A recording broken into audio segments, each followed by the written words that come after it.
Hey everyone, welcome to the first panel-to-panel comic review brought to you by 5geeks.blog. We're going pretty low-tech here, just one guy's voice, camera phone, and a couple of comic books. And we're going to start with a couple of issues here of Batman. Why Batman? Well, he's an insanely popular character. People love him, so why not? All right, so let's just jump into this full geek. We've got a two-parter here by Tom King, who has been an excellent writer so far. Great run on Batman. He's getting great reviews on his Mr. Miracle series. And just recently, the Swamp Thing Winter Special came out, which I would also highly recommend, at least the Tom King part of it with the Jason Fabok art. Okay, so we've got this two-parter here from Batman 39 and 40, The Secret of the Eternal Vow. It guest stars Wonder Woman. And so, yeah, let's take a look at the first part here and see what we got. So we open with Jim Gordon at police headquarters. He gets the bat signal, pretty much what you would expect. But lo and behold, it's Wonder Woman who lit up the bat signal. And so Gordon is a little bit flummoxed, you might say. Certainly not a situation he's used to. And so we see Batman and Wonder Woman, and we find out that the story centers around this fellow, the Gentleman. It seems that at some point in the past, Wonder Woman and Batman encountered this Gentleman, who is a warrior who is fighting off an unrelenting, unending horde of demons and monsters in this other realm. Just this one man against this unending army. And he's taken this sort of eternal vow to continue this fight. You know, he doesn't age, he doesn't change, he just fights relentlessly. This was a really interesting character Tom King gave us here, and I really hope we see more of this guy in DC Comics in the future, because he really was an intriguing character. So then we go to some stuff here with Catwoman. Of course, Catwoman, Selina Kyle, Bruce Wayne, Batman, they are now engaged to be married at this point.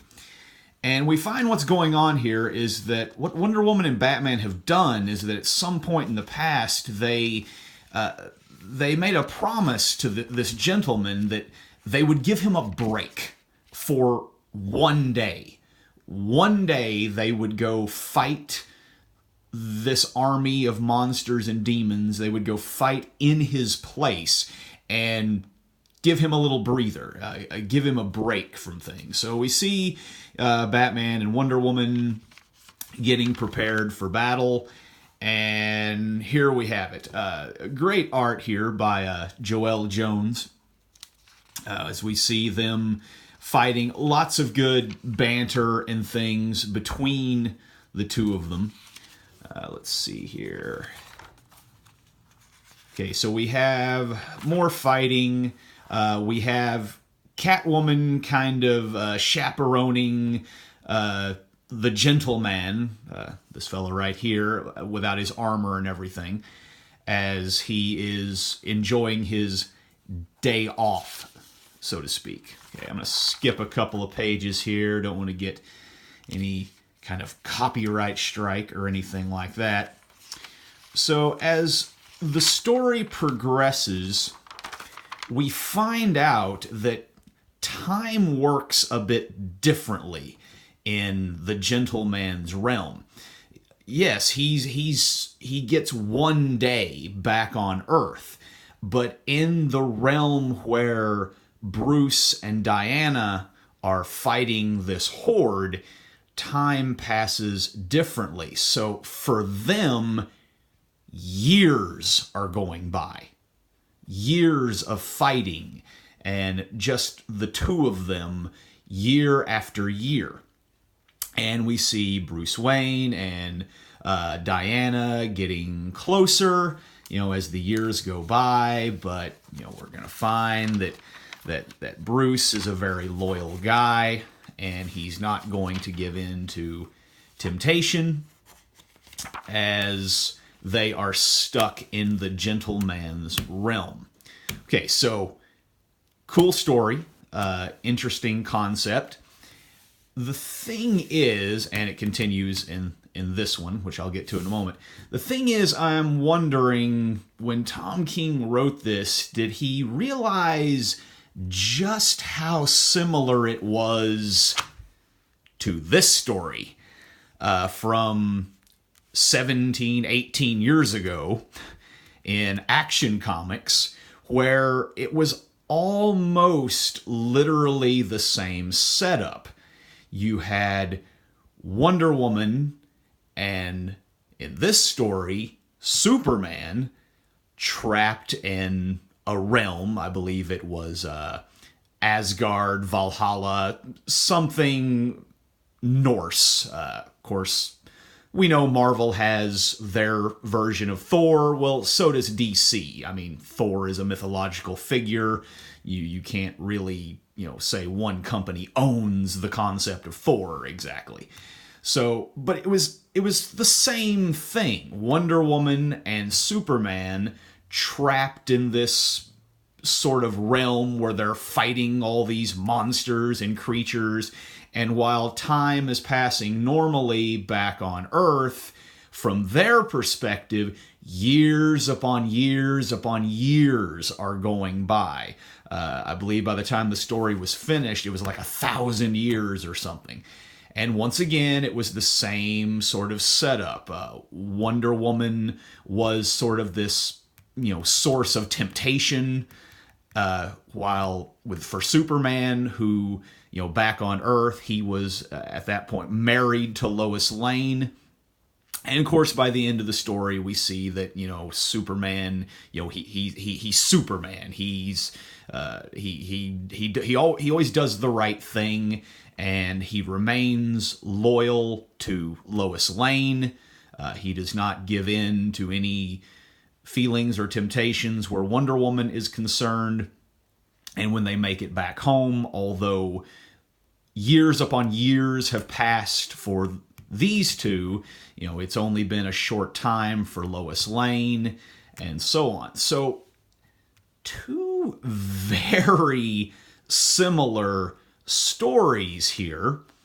Of course, the thing they have in common is the battle and Wonder Woman. The difference is Batman and Superman. Okay. I will admit, Batman is probably, he's definitely the more popular of these two characters at this point in time.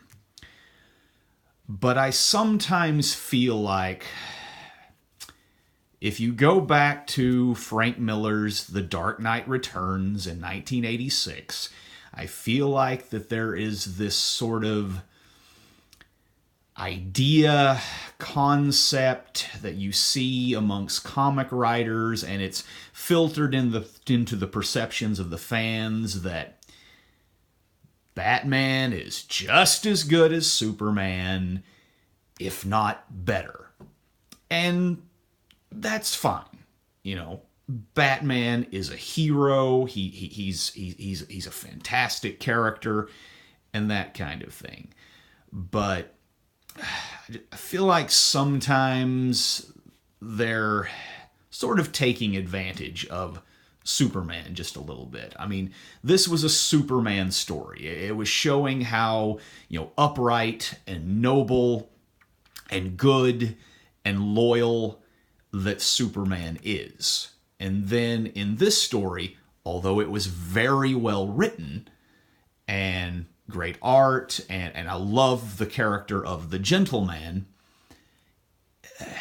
It just feels like it's more of Batman taking something from Superman and making it his. I don't know. I mean, I don't have any problem with Batman being in this situation, being loyal to Selina Kyle and that kind of thing. It was a very well-written story, but very similar to this story written by Joe Kelly back in 2000. So we're talking, 18 years difference here. But, if you go read the current Batman 39 and go back to Action Comics 761, both guest starring Wonder Woman, you're going to see two very similar stories. So, where does the Batman one go from here? Well, once again, we see that back on Earth, while time is passing normally, the Gentleman is enjoying his day off, so to speak, while Batman and Wonder Woman are spending years upon years fighting his war that for whatever reason he's taken this vow to fight. Of course, the vow thing ties in with Bruce Wayne's upcoming marriage to Selina Kyle. Okay. This part troubled me just a bit. Tom King, throughout his Batman run with Selina Kyle, he's definitely made her a formidable foe for just about anyone. And I don't doubt that she is a highly skilled and competent fighter. I think he's trying to, present this idea that, any woman who's worthy to marry Bruce Wayne, Batman, would be somewhat his equal, so to speak. So they've really seemed to have amped up Catwoman's fighting prowess. I always thought of her as more of, a sneaky ninja type character, jewel thief, that kind of thing. Never really thought of her so much as a great fighter. I don't doubt she can fight, but how good is she really? And notice she takes this guy down when she finds out what's going on with Bruce being gone for years from his perspective. Now, the thing about this Gentleman is, this is a warrior who has been fighting alone, single-handedly, against hordes and hordes of monsters and demon-type creatures in this other realm, and he's been doing it for centuries or something like that. The amount of fighting experience that this guy has is unreal.